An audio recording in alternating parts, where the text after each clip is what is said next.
Hello दोस्तों, आप सभी को मेरा प्यार भरा नमस्कार। दोस्तों, आज की वीडियो गुलाब के ऊपर है और जो भी मैं काम बताऊंगी वो सभी पौधों पर लागू होता है, क्योंकि अभी बरसात का मौसम आने वाला है और जैसे ही बरसात का मौसम आएगा तो हमारे गुलाब के पौधों और बहुत सारे पौधों पे बहुत सारी प्रॉब्लम्स आनी शुरू हो जाती हैं।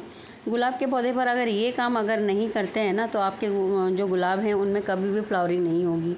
जैसे जैसे फूल ख़त्म होते जाते हैं उनको हटाना बहुत ज़रूरी होता है, तभी उनमें नई कलियाँ और नई ब्रांचेज आती हैं और नई ब्रांचेज आएंगी तभी कलियाँ आएंगी और कलियाँ बहुत सारी आएंगी तभी फूल खिलेंगे। देखिए, ये देसी वाला गुलाब है और इसमें बहुत सारी कलियाँ आती हैं, बहुत सारे फूल खिलते हैं और बंचेज में फूल खिलते हैं दोस्तों।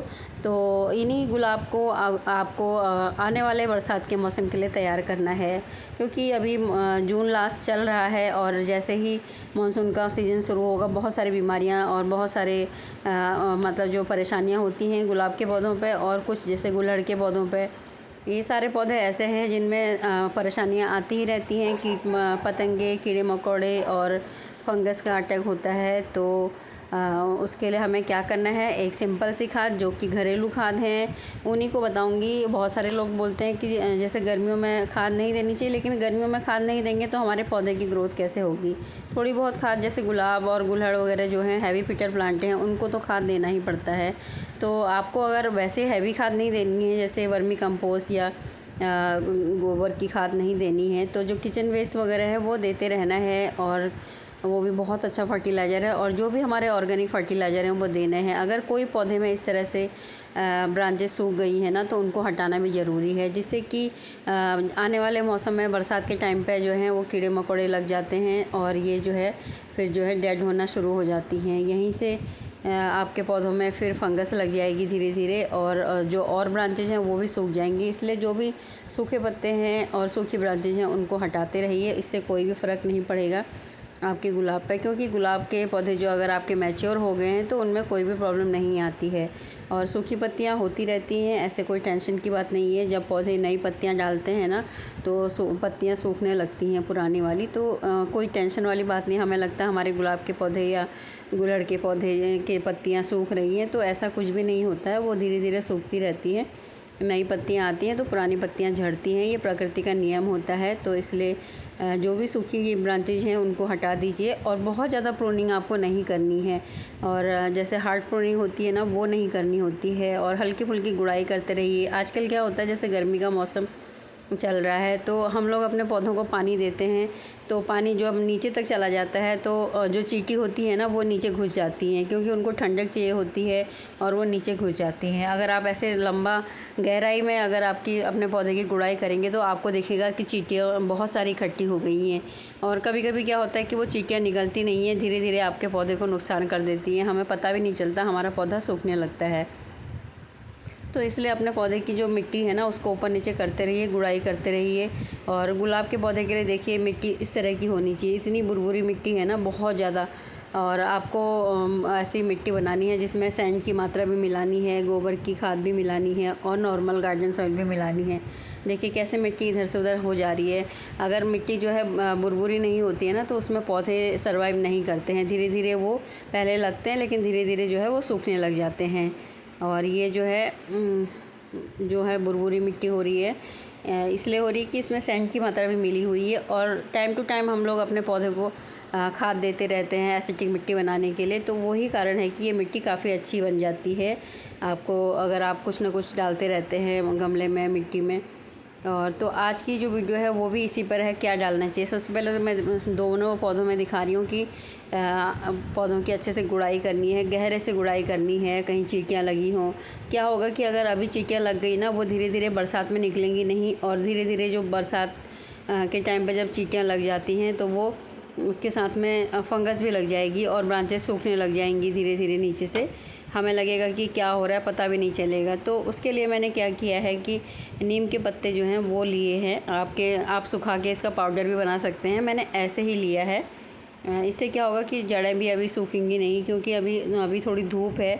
अभी जो गर्मी का मौसम है काफ़ी तेज़ गर्मी है और आने वाले मौसम में बारिश होगी, कब होगी पता नहीं है, लेकिन जो भी है अभी फ़िलहाल धूप है। तो मैंने इस तरह से सूखे पत्ती लिए हैं और ये जो आपको सफ़ेद सा पाउडर दिख रहा है ना, ये अंडे के छिलकों का पाउडर है, जो कि कैल्शियम से भरपूर होता है और हमारे पौधे की जड़ों को मजबूत बनाता है और पौधों में फूल भी लाता है।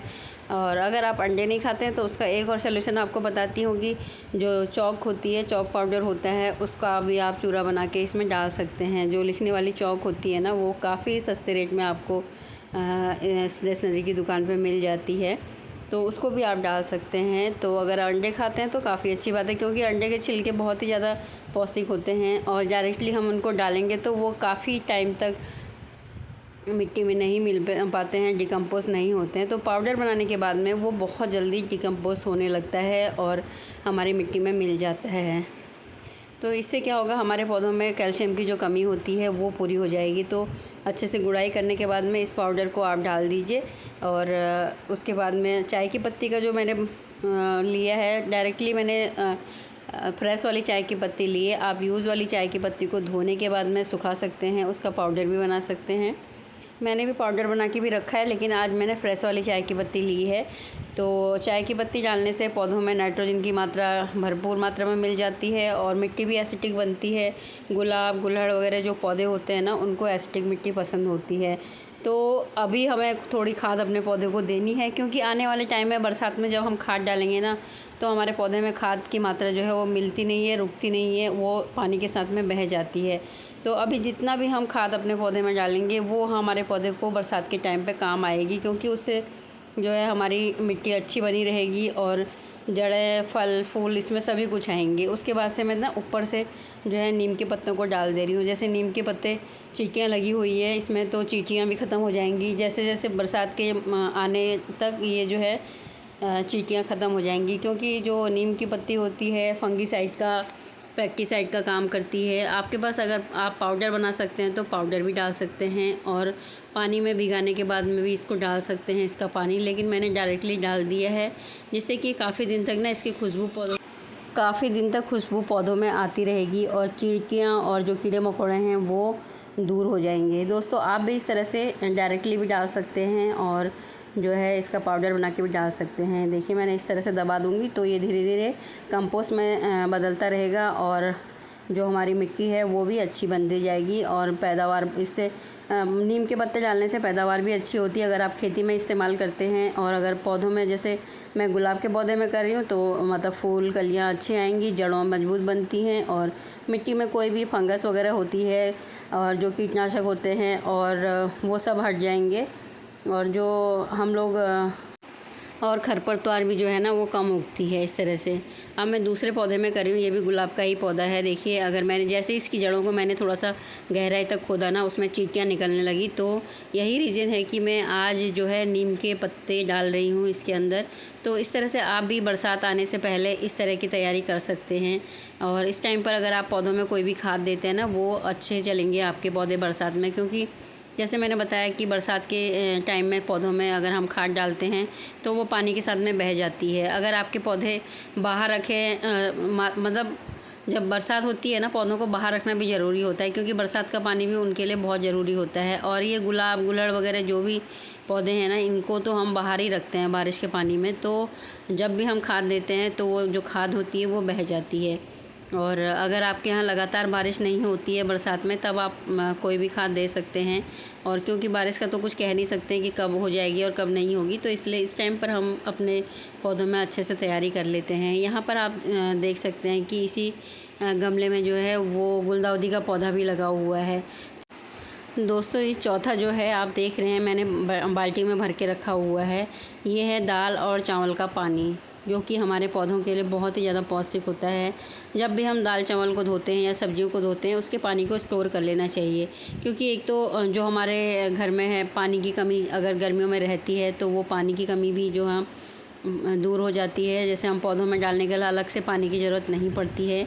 अगर आपके पास बड़ी बाल्टी है तो आप उसमें इकट्ठा कर दीजिए। जो भी दाल चावल में पोषक तत्व होते हैं वो हमारे पौधों को मिल जाते हैं और हम अपने घर का पानी भी बचा लेते हैं। तो इस तरह से आप अपने घर में पानी को स्टोर कर दीजिए। दाल चावल का पानी जो विटामिन और खनिज पदार्थों से भरपूर होता है। जो भी दालें होती हैं उनमें कुछ न कुछ खनिज पदार्थ जैसे हमें जो दालों से मिलता है, वही हमारे पौधों को भी तो इसलिए पानी की बर्बादी भी मत कीजिए और इसको पानी को संभाल के रखिए और अपने पौधों में डाल दीजिए। और पानी डालने का टाइम रखिए, सुबह और शाम को आप डाल सकते हैं। तो इस तरह से अपने पौधों की केयर करते हैं तो आपके पौधे जो हैं वो भरपूर मात्रा में आपको फूल देंगे। देखिए ये मेरे गुलाब के पौधे हैं दोस्तों। मैं ये दिखा रही हूँ कि बहुत मुश्किल पड़ रही है मुझे, अभी मेरे घर का काम चल ही रहा है और मैं बहुत सारे पेड़ मैंने ऐसे रखे हुए हैं जहाँ मुझे जाने के लिए जगह नहीं मिलती है, लेकिन बहुत मुश्किल से मैं वीडियो बना पाती हूँ।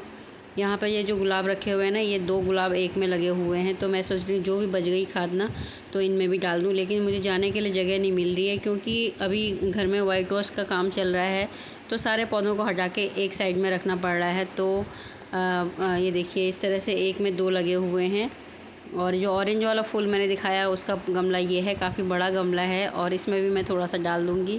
वैसे मैंने अभी कुछ दिन पहले ही गोबर की खाद डाली है दोस्तों।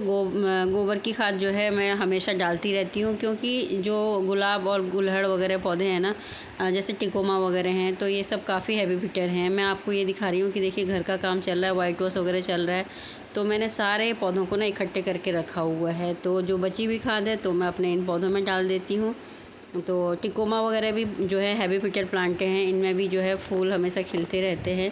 तो जो खाद आप गोबर जो गुलहड़ और हेवी गुलाब को देते हैं ना, वही इनमें भी डालते रहिए, तो इनमें भी हमेशा फ्लावरिंग होती रहेगी। ये देखिए ये वाले पौधे में भी मैं ऐसे डाल देती हूँ क्योंकि मुझे थोड़ा जाने में प्रॉब्लम हो रही है, बहुत घने घने से मैंने पौधे रखे हुए हैं। तो दोस्तों अगर ये वीडियो आपको पसंद आए तो लाइक कीजिएगा। अगर इस वीडियो से आपको कोई भी यूज़फुल जानकारी मिलती है तो आप अपने दोस्तों के साथ शेयर करिएगा। और देखिए घर में निकलने वाले जो फ्री के खनिज पदार्थ हम फेंक देते हैं, कचरे में फेंक देते हैं, जैसे अंडे के छिलके हैं, चाय की पत्ती को यूज़ करने के बाद में फेंक देते हैं, या सब्जी के छिलके फेंक देते हैं, और दाल चावल का पानी जो है हम फेंक देते हैं। ये नीम के पत्ते आसानी से आपको कहीं पर भी मिल जाएंगे, तो आप इनको अपने पौधों में इस्तेमाल कीजिए, फेंकिएगा मत। तो अगर ये वीडियो आपको पसंद आती है तो वीडियो को लाइक कीजिएगा और अगर आप मेरे चैनल पर नए हैं तो सब्सक्राइब कीजिएगा। इस तरह से आपके जो गुलाब के पौधे हैं ना, वो भरपूर मात्रा में आपको फूल देंगे। आने वाले टाइम में बरसात में इसकी कटिंग भी लगाते रहिए, आप देखते रहिए कितनी कटिंग लगती हैं, और एक साथ में 4-5 कटिंग तो ज़रूर लगानी चाहिए। किसी की पौधे की एक कटिंग नहीं लगानी चाहिए क्योंकि आने वाला जो बरसात का टाइम है वो कटिंग लगाने का टाइम है। दोस्तों वीडियो देखने के लिए आप सभी का बहुत बहुत धन्यवाद। Thank you.